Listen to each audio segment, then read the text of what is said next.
Portrait of a Lady on Fire was written and directed by Celine Sciamma, and wow, I've been waiting to see this film for quite a while, and after finally getting the opportunity to see it, I am officially blown away.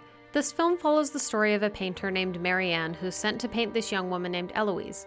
Eloise is betrothed to a man she's never met, and this portrait is meant to be sent to him prior to the wedding. Eloise is not happy about this arrangement, so she has been refusing to pose for anyone. So Eloise's mother hires Marianne to paint her in secret. Marianne is instructed to pose as Eloise's walking partner so that she can memorize her facial features well enough to paint her accurately without Eloise knowing. But romantic feelings begin to develop between these two, and it further complicates this already complicated arrangement. First of all, this film is stunningly beautiful. The colors are so crisp and clear, and many of the shot compositions look like they could be paintings from this time period. There was something about the way this film looked that struck me as unique that I couldn't quite put my finger on, and come to find out they shot this in 8K. So that explains it. I wasn't even done being excited about 4K. What I really appreciate about this choice is that one of the recurring story elements of the film is examining detail. The details of someone's face, what gestures and expressions they make when they're feeling a certain way, and how to properly capture that forever. So the film going about capturing detail as accurately as possible with this super high resolution really echoed what Marianne is trying to do with her painting of Eloise. And I thought that was pretty neat. Striving to make every frame a painting in a story about a painting worked out pretty great, because there's some shots in this that took away my dang breath, buddy. Also, saying every frame a painting just made me really sad.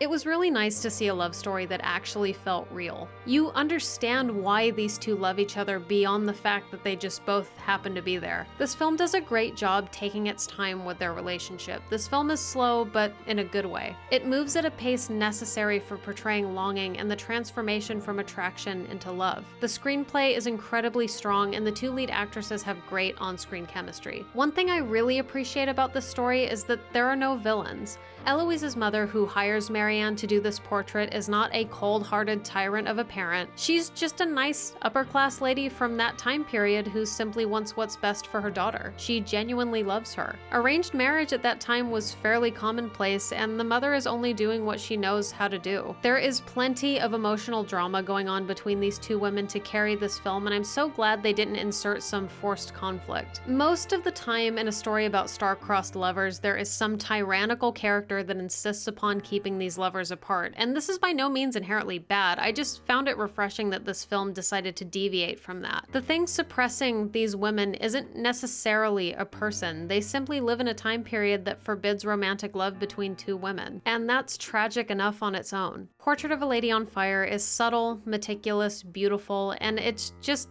fire. You know, go see it if you can. And if you enjoy hearing what I think about stuff, like, subscribe, click the bell, and thank you so much for watching. Bye!